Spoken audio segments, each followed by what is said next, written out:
হাত কুড়িয়ে আন্তর থেকে উপর থেকে বাঘ যখন ঝাঁপ দেয়, যখনই ওই নদীতে পড়ে তখন বাঘ ওই হাত আগিয়ে দেয়, দিলি ওর এখানে ওই পিঠির ডাঁড়ায় এখানে নখ ঢুকে যায়। বাঁ হাত দিয়ে বাঘের ওই মুন্ডু হচ্ছে ধরে রেখেছে, যে ওই বাঘ যত হা করে ও তত মুন্ডু এরকম ধরে রাখে। বাঘ যত ওই মাটির দিকে টানে ও তত জলের দিকে টানে। বাঘ যখন মাটি পায় তখন ওর গলায় এখানে ধরে। নমস্কার বন্ধুরা, আমরা এই মুহূর্তে রয়েছি সুন্দরবন ছোট মোল্লাখালী কোস্টাল থানার পাথরপাড়া গ্রামে। এখান থেকে প্রচুর মানুষ সুন্দরবনের জঙ্গলে যান কাঁকড়া ধরতে, মধু সংগ্রহ করতে। তো আমরা এখন এমন একজন মানুষের সঙ্গে কথা বলবো, ওনারা জঙ্গলে গেছিলেন কাঁকড়া ধরতে। তো একটা মর্মান্তিক দুর্ঘটনা ঘটেছিল, ওনাদের দলের একজনের ওপর বাঘের আক্রমণ হয়েছিল। কি ঘটনা সেদিন ঘটেছিল ওনার মুখ থেকে আমরা সরাসরি শুনে নেব। প্রথমে জেনে নেব আপনার নাম। আমার নাম দেবব্রত মণ্ডল। তো যে সাংঘাতিক ঘটনার কথা আমরা শুনেছি, আপনারা তিনজন জঙ্গলে গেছিলেন এবং একজনের উপরে বাঘের আক্রমণ হয়। হ্যাঁ, তো সেদিনকে কি ঘটনা ঘটেছিল যদি একটু শুরু থেকে বলেন। আমরা জঙ্গলে গিয়েছিলাম কাঁড়া মারতে, হুম অনেক কাঁড়াও পেয়েছি। হুম কাঁড়া নিয়ে ঘাটে ওঠার কথা ছিল, হুম আমরা উঠতে পারিনি।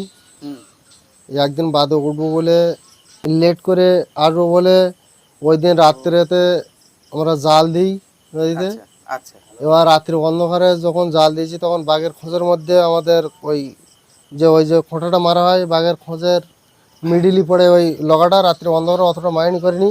ও এবার আর সকালে উঠে ভোরে দেখি যে ওখানে বাঘের খোঁজের মিডিলই, পায়ের খোঁজের মিডিলই লগাটা পড়ে। হুম আমি বলি যে খড়ি থেকে ফোন করছে, তা চলো কাঁকড়াটা দিয়ে আসি। হুম তখন আমার আর দুজন বললো যে কাঁকড়াটা দেবো, তা এই জোয়ারটা বেয়ে হাত খাওয়ান দিয়ে চলে যাবো। আচ্ছা এবার জাল দিয়েছিলাম, জালে প্রচুর মাছ। হুম জাল জাল বলতে কি জাল ওটা? ওটা হচ্ছে ওই পার্শে মারা জাল, আচ্ছা আচ্ছা ওই সরু ফাঁসের জাল। হুম কেজি 15 মতো মাছ বেঁধেছে।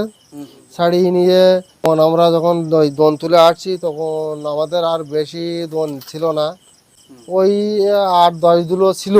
আচ্ছা আর ওখান থেকে হাত কুড়িয়ে আন্তর থেকে উপর থেকে বাঘ যখন ঝাঁপ দেয় হুম তখন বাঘ হচ্ছে জলে পড়ে, নৌকোয় পড়িনি। এবার যে পাচাই ছিল অসিত জর্দার নাম, হুম জলে যখন বাঘ যখন উদ্ধারে পড়ে তখন ও ভয়তে ওই মুঠে হাতে নিয়ে ওই নদীতে ঝাঁপিয়ে পড়ে। ও এবার যখনই ওই নদীতে পড়ে তখন বাঘ ওই হাত আগিয়ে দেয়, দিলি ওর এখানে ওই পিঠির ডাঁড়ায় এখানে নখ ঢুকে যায়। বাবা, উনি তখন জলের মধ্যে আছেন? হ্যাঁ, দিলে ওখানে ওর ওই নখ ঢুকে গিয়ে ওখানে বেঁধে যায়। গিয়ে ওখানে দুজনই ডুব মেরে ওখানে মিনিট 5 মতো ডুব মেরে জলের তলায় দুজন মারামারি করে। তাই? এবার আমাদের নৌকা রাঙনি নৌকো এগিয়ে এসছে, হুম আমরা দুজনে এখন খুঁজে পাচ্ছি না, পাঁচজন দেখতে কি হলো, কারো দেখতে পাচ্ছি না, কোথায় গেল।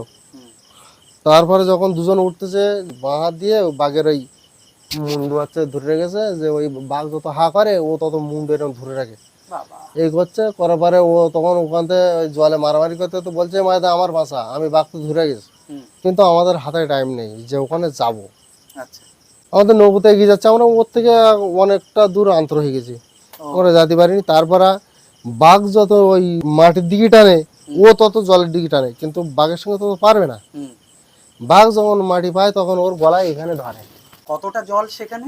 সেখানে প্রায় গলা সমান জল হয়ে গেছে। বাবা, তখন বাঘ যখন মাটি পায় তখন ওর এখানে খিলেন্দার দিয়ে এখানে চাপ দেয়, ইস, দিয়ে তুলে নিয়ে চলে যায়। ও, তখন আমাদের হাতে আর টাইম নেই, হুম আমার হাতে ছিল বুটে, ওর মেজদার হাতে কিছু ছিল না। হুম আর দুজনেই নৌকো ছেড়ে দিয়ে আমরা দুজন নদীতে লাফতে পারি। আর ও তো নিয়ে চলে যাচ্ছে, এবার ও তো নিতে হবে, ওকে তো নিতে হবে। ও আচ্ছা, ওই জন্য আপনারা লাফিয়ে এবার পড়েছেন। আমরা দুজন ওই নৌকো ছেড়ে আমরা দুজন নদীতে পড়ি, পড়ে জঙ্গলে উঠে যাই।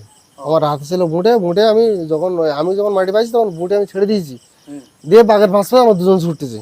বাবা, জঙ্গল ছেড়ে হাত 10 ভিতরে বাঘ নিয়ে গেল ওর। হ্যাঁ আর যাতে তোর মেজদা এবার আমার আগে, এবার ওই বাঘের লেজ ওর হাতে জড়ে গিয়েছিল, ওর মেজদার। আর ও তো নিয়ে যাচ্ছে বুকির তলায়, বাবা, এখানে তো দাঁত বাঁধানো রয়েছে, বুকির তলায় নিয়ে যাচ্ছে। বাঘের লেজের ওই চুলিটা ওর হাতে জড়ে গিয়েছিল, বাবা, টান দিচ্ছে, শীত ডাঁড়ার সঙ্গে আঘাত লেগেছে, ও ছাড়ি দিয়েছে সঙ্গে সঙ্গে। ও ছাড়ি দিয়ে পর আর ফিরেও তাকায়নি, চলে গেছে। ওর এরকম তাল মেরে ঘাড়ে তুলেছি, বাবা, বাঘ ছেড়ে দিয়ে চলে গেছে? চলে যাও, ফিরেও তাকায়নি পেছন দিকে। আর আচ্ছা ওখান থেকে ওর ঘাড়ে তুলে আমি নদীতে জলে এসে লাফতে পড়েছি। বাবা, ওকে নিয়ে দুজনেই জলে পড়ে ডুব মারিছে। তখন অলরেডি মারা গেছেন উনি? ও মারা গেছে কিন্তু সেই নিশ্চয়ই বেরোয়নি। আচ্ছা আর ওর এখানে ওই সাইনাল ফুটো করতে আসতো, ওর তো না আমরা বুঝতেও পারিনি। ওর কলার তলায় একটা গেঞ্জি জামা গায়ে দেওয়া ছিল। আর ও যখন আমি নৌকোয় আনলাম, ও কথা টথা ওর আর নেই, ও জঙ্গলে ওখানে মেরে ফেলেছে, ওর সেই নিশ্চয়টা আছে। আচ্ছা যে ছয়ের ভিতরে ঢোকাইছে ওখানে আমাদের জিনিসপত্র সব ওখানে থাকে, হাট বাজার সব। আর যেখানে ফুটো করে সেখানে একটা ওই চিনির দিলি জাম হয়ে যায়। এখানে তো নৌক মেরে যায় এই এই পেটে এইখানে, ও তো নখ তো বিরাট বিরাট নখ, মার ব্যথা সেখানে একদম লাইন করতে হবে। ওই জলের মধ্যেই কি ঘাট হ্যাঁ ধরেছিল? ওখানে ঘাট ধরতে পারেনি। বাঘ যখন মাটি পেয়েছে, বাঘ যখন পায়ে মাটি পেয়েছে তখনই ওর এখানে ধরেছে। ও আচ্ছা এর আগে তো বাঘ তোর সঙ্গে মারামারি করেছে জলে পড়ে, বাঘের তো মুখটা আবার দেনি, বাঘের তো গলা ধরে রেখেছো। আচ্ছা আচ্ছা ও বলতে মেজ আমি ধরে রাখিস, তুই আয় আমার বাসা, কিন্তু আমাদের হাতে সময় না, আমরা যাতেও পারতি না, কিভাবে যাবো।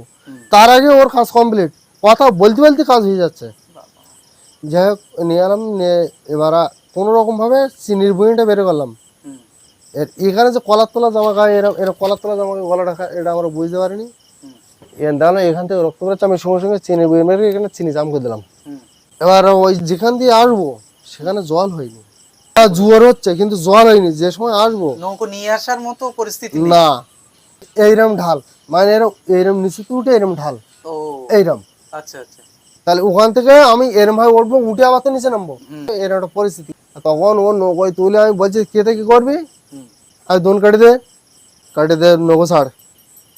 আচ্ছা তুই ভাই নিজে হাতে দিছিস, তোর নিজের ভাই তুই নিজে হাতে জঙ্গলে দিলি, নৌকো ছাড়। আমি কালকে তো বলতেছি ঘাটে হাট কাঁকড়া দাসি 1 কুইন্টাল 3 কেজি কাঁকড়া 3 দিনই।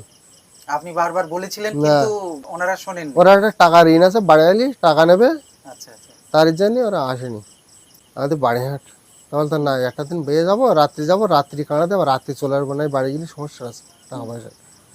এবার ওই রাত্রি ওর মেয়েতে স্বপ্ন দেখে আমরা থাকি ছয়ের ভিতরে, ওর মেজে থাকে বাইরে, মশারিটা নিয়ে একা, আমাদের সঙ্গে কারোর সঙ্গে বলেনি। এবার ওই জালে মাছ বেঁধেছে, হাত 30 জাল হবে, ওই জালে মাছ বেঁধেছে মোটা 30 কিলো মাছ। তো দোকান তরকারি হয়ে গেছে, একটা শুক্তো তরকারি, একটা ভাজা হয়ে গেছে, ঝালের তরকারিটা হবে, খাওয়া দাওয়া করবো, বাতে বাতে চলে আসবো বাড়ি। সেই সময় আর হাতে নেই মাছের টাল দেওয়া একটা কাগজে, ওই যে ঝুমুর পেপার, ওই পেপারে 1 পেপার মাছ টাল দেওয়া। আর যখন ওই ঘটনা ঘটলে মাছ কি হবে, এবার দে সব গাঙে, ওদের ভাত রান্না করা ফেল সব গাঙে। কানতেছি তখন, ভাত খাবে কেরা মাছ খাবে কেরা, কানতেছি। ফোন করলাম, ডাক্তারে নিয়ে এসো, আমরা বুঝতে পারছি না। ও ফোনে টাওয়ার ধরেছে? ও ফোনে টাওয়ার থাকে। ডাক্তার গিয়ে ওই গলাটা আগে এখানে ওই জামার শরীর দেখলো এখানে ফুটে যায়, ও তো নেই আর। আমি তো বুঝতে পারিনি, ও তো এমনি আর নি, তা কি করো, তো মন বোঝে না। রাস্তা একদম গ্রামের মানুষ ভর্তি। তো তারপরে ওখান থেকে আমি 3-4 দিন আমার একটু ভয় ভয় ছিল, ভয়ও করেছিলাম। আর ওর মূর্তিটা তো আমি জানি কি মূর্তিটা এলো, কিভাবে ওর সঙ্গে কাড়িয়ে নিয়েছি, সেগুলো তো আমার মনে এখনো পর্যন্ত আছে। সেগুলো এখনো জঙ্গল যদি মনে পড়ে, ভয়ও করে, সাহসের করে জঙ্গল বাড়ি। ভিডিওটি আমরা এখানে শেষ করছি। লাইক লাইক করবেন, কমেন্ট করবেন এবং চ্যানেলটি সাবস্ক্রাইব করবেন। আবার দেখা হবে আরো একটি নতুন ঘটনা নিয়ে। ভালো থাকবেন, সুস্থ থাকবেন, নমস্কার।